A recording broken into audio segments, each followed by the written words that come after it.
love a themed cocktail moment, I really do. Make it into a little Kindle charm. Things are heating up. I was literally jaw-dropping. Hello, my loves. Let's get cozy because it's ONYX STORM release day! I think technically it's tomorrow, but because the book comes out at 12 Eastern, it's 9 p.m. PST, and all of the release day parties are today, and I'll get to start reading it on my Kindle at 9, and I am so excited. I thought I would do a little reading vlog. If you're not reading the Empyrean series, you can absolutely still watch this video and hang out with me. It's just gonna be a cozy hanging out reading vlog with some little DIYs and drinks and activities scattered throughout. If you are reading ONYX STORM, this vlog will be spoiler-free until the very end, where I will do a very clearly marked section after I finish the book to kind of chat thoughts and theories. So I promise I will not spoil anything for you. If I say anything, it's going to be in an end section, and I will very clearly let you know what's going on before I get into it, because nobody wants to have the plot spoiled for them. My friend Evan is coming over in a little bit, and I actually have to get her gift ready because we have not seen each other since before Christmas because adult friendships. And I still have her Christmas gift that I've been hanging on to, and funnily enough, it is actually Fourth Wing themed, which I did not plan to give it to her on this day, but it works. So I got her this giant, very soft Bazzieth War College blanket. I'm so excited to give this to her. And then she and I are gonna go to the Barnes & Noble release party for it. I know they're having all kinds of events. There's gonna be a costume contest and friendship bracelets and all of that stuff, which is very exciting. We're gonna come home, we're gonna have a little themed cocktail situation, and then I'll just take you guys through the next couple of days with me as I read the book, see what other cozy stuff we get up to. Also, I'm realizing that I should address the elephant in the room. I did get a little impulsive with some scissors earlier this week, and I think I like it. Matt calls it my Lizzie Bennett haircut, and the best part of that is having a husband who knows enough about Pride and Prejudice and has watched it enough times to make that comparison. So that's the real win. But honestly, kind of dig it. This doesn't quite fit in this bag, but you know what? She's not gonna care. I'm just going to cover it with some tissue paper and call it a day. There are a couple other little things I wanna do before Ev gets here. One of them being that I wanna take these little dragons. I cut these out from just gold cardstock with my Cricut, and I just used the same file that I used when I did my own sprayed edges on my Fourth Wing book before I met Rebecca Yarros at ECCC. If you want to learn how to do your own sprayed edges, there's a tutorial on my TikTok. But basically, I just want to put these on some toothpicks so we can use them as little Andarna drink picks. And then I also got this edible luster dust, and I want it to be like Violet's hair with the silver at the bottom of the glass. Then when you stir it up, it'll get all silver and sparkly. So very excited about that. I love a themed cocktail moment, I really do. This may not be the most professional way to do this, but I am just gonna scotch tape it on there. There we go, very cute. Gotta make sure my Kindle is charged because I am gonna be bringing it to Barnes & Noble because my physical copy isn't gonna arrive until a week from now. So I'm also gonna buy it on Kindle, which I hate to buy it twice, but I also don't because I love Rebecca Yarros. We need more hypermobility EDS representation in literature. Got that going. I'm not sure what I'm going to wear yet. I honestly might just stay in this because, the book girlies get it, but I do want to put in my little dagger earrings. Where are you? I feel like these are very violet coated. I know there's a whole costume contest at Barnes & Noble tonight, which is really, really cool, but I don't know. I don't have a Violet cosplay, which maybe I should. I've got Aelin, I've got Feyre, I've got Hermione, I've got Fig Faeth. I could maybe adapt my Aelin cosplay, but I don't know. I'm kind of just feeling like a comfy fit might be the move tonight. Cannot wait to add a new little bestie to our shelf here. Here are the DIY sprayed edges. Oh, I definitely did that dragon upside down. But yeah, I think they're really cute. And look! I actually met Rebecca Yarros at Comic-Con while I was dressed as Aelin Galathinius, which I thought was so fun and funny. I'll insert some pictures and footage here so that you can see. But it was just the best moment. We talked about Cricut, and we talked about being fantasy writer girlies with ADHD. I just love her. Let's go!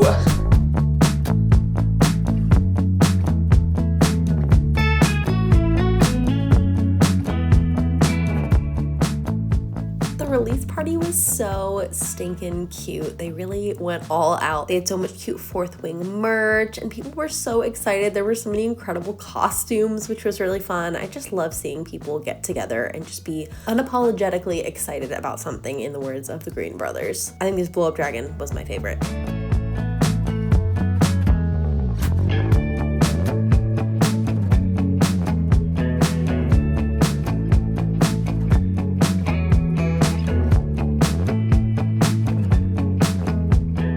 They also had some fun activities like trivia and this version of cornhole where you could throw beanbags at either Dane or Jack Barlow, which was really fun. I did hit the bullseye by getting a dagger into Dane's face, but I do want to know why they made Jack hot. That was a choice. Evan and I also played Dragons and Wyverns, which was basically chutes and ladders, and they had like little plastic dragons of all the different colors. It was like a low budget event, but it was really cute and charming.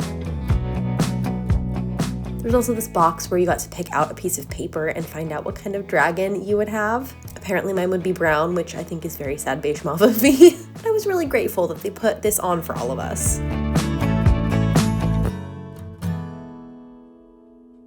For our little themed drink, I wanted to make something fun, so I'm calling this the Violent Little Thing. I'm adapting a recipe out of this book, Drinking with Wizards, Warriors, and Dragons. It's the fairy fruit one, and then just adding a little dragon-y twist. So if you want to make this at home, you need 5 ounces of red wine, 1 ounce of creme de cassis, 3/4 of an ounce of lemon juice, 1 tablespoon of blackberry jam, 3 dashes of orange bitters, and then I added that luster dust so that it's violet, but then silver also. Stir it all up, enjoy the pretty sparkle, put in your little dragon cocktail pick, and enjoy. Okay, 9 p.m. has come and gone, and nothing is showing up on my Kindle. So I don't know if it's not coming out or if it's just a little late, but I have my fingers crossed. While we wait, we're taking a WikiHow quiz for what type of dragon we would have, because the one at Barnes & Noble only had like the colors, and we want to know what tails our dragons would have. Oh, it's giving me an ad before I get my result. Okay, I got a green dagger tail. It says, you're intelligent and fair, just like the green dragons that come from the honorable, can't pronounce that, not even close, UAINELOIDSIG line. With your natural ability to take charge, you'd make a great wing leader. Your desire to protect those you love, plus the way you stay calm in tough situations, makes you the perfect match for a green dragon. Cute! Well, midnight has come and gone, and still no book. I checked the Kindle app on my phone, I checked my actual device, nada, which is a bummer, because I really wanted to get a head start on it tonight while the kids were asleep, but I keep telling myself I waited over a year. Like, I can wait a little bit longer. I ordered the, like, special Target edition with the beautiful sprayed edges, but that hasn't even shipped yet. So, I don't know, the universe really doesn't want me to read this book early. Last time I ordered the Target special edition for Iron Flame, it arrived the day before the book actually released. So I had high hopes, but I don't know what happened. I even got a little bookmark for it, a little Fourth Wing themed bookmark at Barnes & Noble, which I tried to do a haul of earlier. For some reason, my camera did not record audio, but I have a little DIY that I want to do with that one tomorrow to turn it into a Kindle charm. So we got lots of fun things to do tomorrow. Hopefully the book will actually be released by the time I wake up, and I will see you guys then.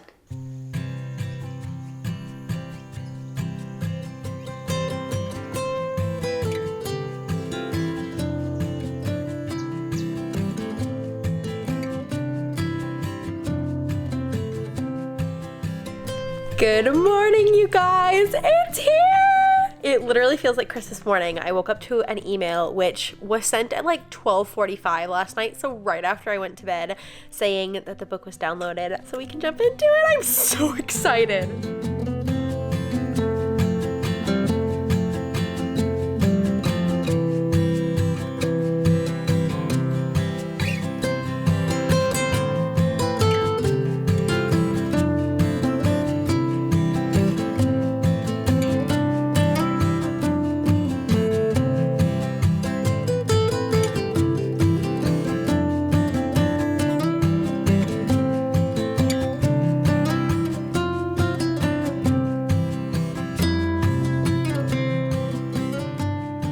Okay, I'm 11% in. I felt like it's been a little bit slow to get into it, mostly because I've had to like stop reading and keep Googling like, wait, okay, who is this? What's this bargain she made? What's this like magic word mean? I really should have just read a summary. I finally like stopped and sat down and read a summary of Iron Flame. Now I think it's gonna go a little bit faster, but I thought to celebrate making it to 10%, we should do that little DIY that I told you guys about. So at Barnes & Noble last night, I got a couple of little Fourth Wing merchy things. The first one is this keychain. It says Book of Brennan on it, and then on the back It says, "I will not die today," which is Violet's addition to the Book of Brennan. And I just thought this was so fun and like had a double meaning for me because this is like the week of Brennan in my brain apparently, because we're also going to New York later this week to go see Brennan Lee Mulligan and the rest of the Dimension 20 cast in New York, which there will be a New York vlog. They're playing at Madison Square Garden and I'm so excited. But when I saw Book of Brennan, I had to get it. I also got this cute Writer's Quadrant bookmark. It's like really nice material. It feels like it's like coated or something, in hopes that I could use that with my physical copy, but alas, my pre-order has not shipped yet. But I thought specifically with this keychain, we could turn it into a little Kindle charm. I love having little charms like this that just like plug into the bottom of your Kindle where your charger would go, but like when you're not charging it. And I was like, wait a minute, I bet I could make that myself. So the keyword that I ended up using to find these was USB dust plug. So if you need like lightning dust plug or whatever, depending on like what device you have, this is what it looks like. I've got a couple pairs of jewelry pliers left over from when I did a charm bracelet / necklace making girls night last year. And we are just gonna take this and attach it to that and then make it into a little Kindle charm. Okay, so the first thing I'm gonna do is take this little jump ring and put the jewelry pliers on either side of the seam here. But I wanna see if we can just open her up. There we go. Then this is like a thick jump ring, so I'm really hoping that this fits. Oh, it does. It totally does. Okay, cool. And then I'm just gonna close her back up and voila! I love that so much. It's so cute. Okay, I want to keep reading, but like I said, I've been feeling a little, just like it's slow. I'm feeling a little bit antsy, so I think we're gonna go read on the walking pad. That sounds like a good idea. Let's go.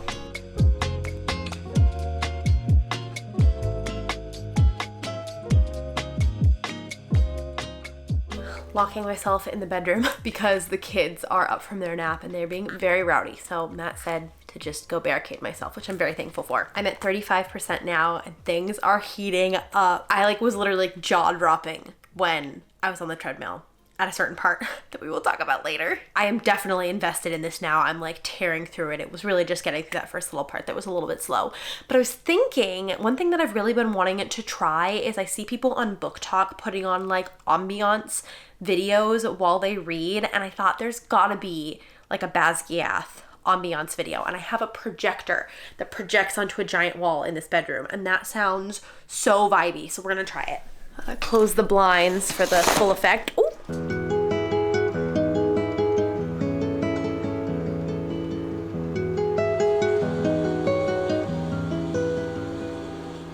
Okay, this is a vibe. Highly recommend. So fun. I have about 7 hours left in the book, and my thoughts so far are that I'm really enjoying it. It's very politics heavy, which I knew it would be from the way that we left the last one, and I'm actually really enjoying that side of it. I also feel like Rebecca Yarros has done a really good job of avoiding the like sophomore slump of a romance series where you're like, the characters are together, yay, I'm not interested in the series anymore, because that was the thing I was here for. She's done a good job at like inserting obstacles and tension in ways that I didn't expect. I will say that there is one trope happening right now that I did not see coming. I don't want to give any spoilers, so we'll talk about it at the end when we do our little like spoiler chat, but I am excited to just like concentrate on this now and not be trying to do 10 things at once. Got my little ambiance on. I've got my grapefruit spindrift ready to read.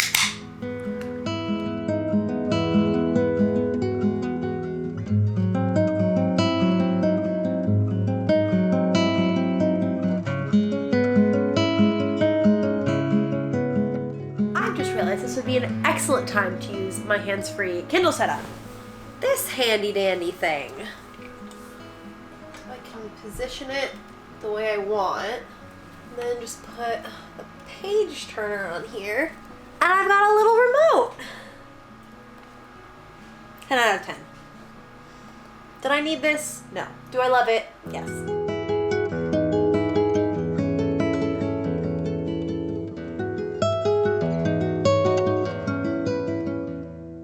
All right, we're at about 60% and I'm feeling like I have been far too sedentary today. Nothing motivates me to do my strength training for my joints quite like the descriptions of Violet's kneecaps. So I'm gonna go ahead and do a little bit of strength training feel like fantasy books are really good for that kind of motivation. So we'll do that and then we'll keep reading. Red or black feels appropriate.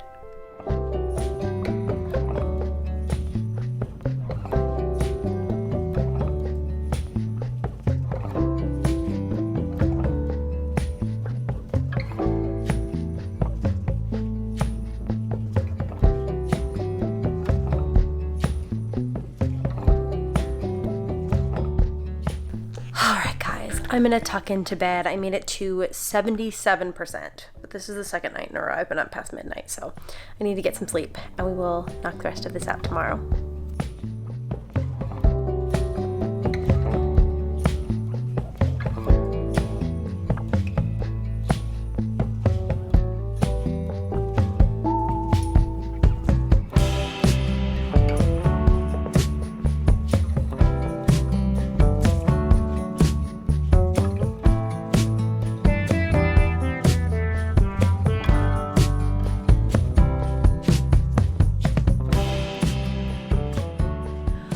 Hello, friends. I am done. I've reached the end screen. I've been reading for the last 3 hours, and oh boy, do I have some thoughts. So consider this your official spoiler warning. I will be talking about the entirety of ONYX STORM and the rest of the clips to the end of this video. I will be talking about the ending, the whole thing. So I will let you click away. If you haven't finished ONYX STORM, don't watch this next part. 3, 2, 1. What the heck? I'm trying to like coalesce my thoughts because there are a lot of them. So this may be slightly rambly. The very first thing that I like highlighted and wrote a note on was at 11% in the book, where Violet's giving the big speech and they're like, oh, you could be a politician or whatever. Like you could be, and Xaden's like, oh, with that speech, like a duchess at the very least. And like I highlighted it at the time because like 3 pages later, it's revealed that he is the Duke. And I was like squealing a little bit, but now knowing the ending, I'm like, it's very literal. By the end of the book, she is a duchess. And oh my gosh. Some things that I liked about the book. I felt like the romance was very well done. I think Rebecca Yarros did a really good job putting conflict in the relationship without making them be in conflict with each other the whole time, because the second book was like the same fight of like, you're keeping secrets, I have to, no you can't, but I have to, like the whole thing, and it got a little bit repetitive. But between Xaden turning and like not wanting to lose control around her, and then also like the teacher-student trope, which is the one I was alluding to earlier that I did not see coming. I just felt like there was enough friction and obstacles there to keep it very interesting, which was great. I also enjoyed seeing inside the heads of some of the other riders and their dragons, and I liked that all the dragons had very unique voices. That was really cool. One thing that I noted down is that there were quite a few colloquialisms in the book. There were things like keeping the inside thoughts inside and like core memory that felt very modern. And I know people complain about this in Iron Flame, but I actually don't think it's a bad thing. I think that works of literature are bound to, and in some cases should, be reflective of the time period in which they're written. Like nobody can tell me that Shakespeare wasn't putting colloquialisms of Elizabethan English in his work, because he absolutely was. It's like a natural, normal thing to do. Things I disliked or like wasn't sure about. Number one, this is so nitpicky, but I felt like some of the character voices blended together specifically because they would use the same very specific phrases from person to person. The one that really stuck out to me was like, well, the aware, sorry, trying not to get demonetized. That felt like a very personal phrase that maybe should have been like one person's thing. Also, I was a little bit annoyed by Andarna in this book. Like I get that she's supposed to be a bratty teenager, totally understand that, but there weren't enough like good redeeming or like heartwarming moments with her to where I felt like it balanced out.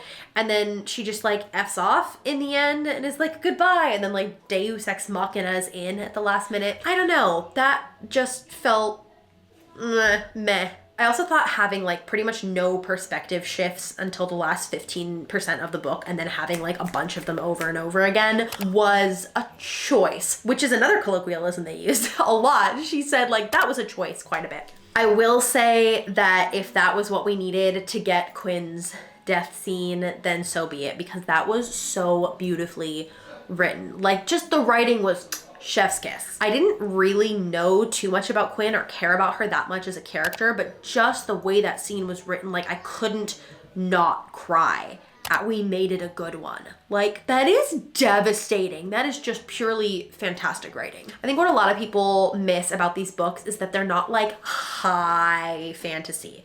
Like, they're written for the masses and it makes fantasy accessible to people, and it's a great story. It's entertaining. I think a gripe that I have with a lot of people is that they like go into books looking to be critical. And I don't know if that's like a need for intellectual superiority or what, but I just don't consume media that way. I don't want to consume media that way.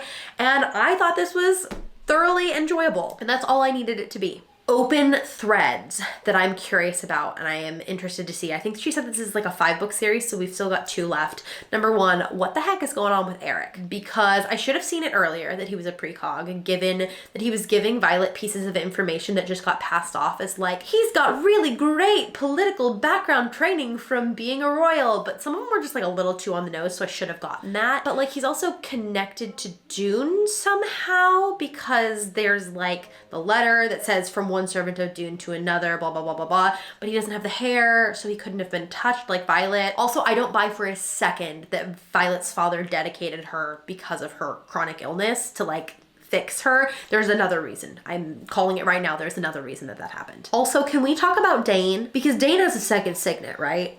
He has to. The way that Sloane was siphoning from him to Brennan, she was like, someone like you shouldn't have this much power. And he was like, just be glad I do. I was like, boy's hiding something and I want to know what it is. I felt like they did a really good job in that character journey of not like immediately going back to like, okay, we trust Dane again now, but also giving him enough of a redemption arc. It was very realistic that like, we're working on it. There are moments and things that we trust him with, but there are other things that we don't. I thought that was very well written. I'm also very curious about Xaden's mom, because I will die by this. I will die on this hill. In Iron Flame, there's a whole thing about Xaden having a handmade quilt from his mom. And as somebody who's made a quilt, I cannot tell you how much work it is. You don't make a quilt for someone that you do not truly love and care for. And so the whole thing on that island of her just being like, yeah, I effed off as soon as the contract marriage was over, but I do still love you. I was like, I was very much under the impression that she did not leave of her own free will, because I don't know, something about that just seems fishy to me with the quilt. I don't know. I'm wondering if there's more to come there, or if I just am like more focused on the quilting part. I don't know that I should be. And then the ending. It's a very interesting way to end a book, because it's a cliffhanger, but it's not. Because it's not like I immediately right now need to know what happens next. It's like I want to know what already happened. Like I need that context that we're missing. And it's not so much because of the why, because to me I feel like the why is pretty obvious. Like he is essentially like giving her the throne or the province of Tyrrendor and like the Tyrish throne. So like that makes sense. But I want to know why Violet went along with it, because Imogen says, I did what you asked me to. And Violet was so stalwart the whole time. Like, I will save him every possible path. So I wonder what happened to make that flip. I will say I did think Xaden would be cured in this book. I thought that we were going to get some kind of Deus Ex Machina to cure him, and then we did not. So I was surprised by that, and I'm interested to see where that's gonna go. My favorite line from the book, you will choose everyone over yourself and he will choose you over everyone. I was like, that is snap applause right there. I also thought just like nitty gritty writing style, it was interesting how many times she chose to use dialogue tags other than like said or asked, because you're supposed to like use mainly said or asked in like modern writing, which is a rule that I hate, but it was done in such a natural way that I wasn't nitpicking like, oh, grumbled, you already used that, or like it wasn't taking me out of it at all. So I think that that is good proof for me that you can break the rules and do it well. I have so many more thoughts, but I've been rambling for 10 minutes already, and I'm sure this video is very long. So DM me on Instagram if you want to talk theories, because I have so many theories. And if you just read ONYX Storm and you need a little bit of a palate cleanser and you would like to read a nice little cozy romantasy, quick, easy read, it's about a palace baker and the crown prince. Might I suggest The Crown Prophecy, which is my very own romantasy book that I wrote. I just had to take a second because I feel like this is a very good like reading slump or like palate cleanser type of a book. Thank you guys for spending the last couple of days with me and allowing me to nerd out over one of my favorite book series. I love you guys a lot, and until my next video, I hope you stay cozy.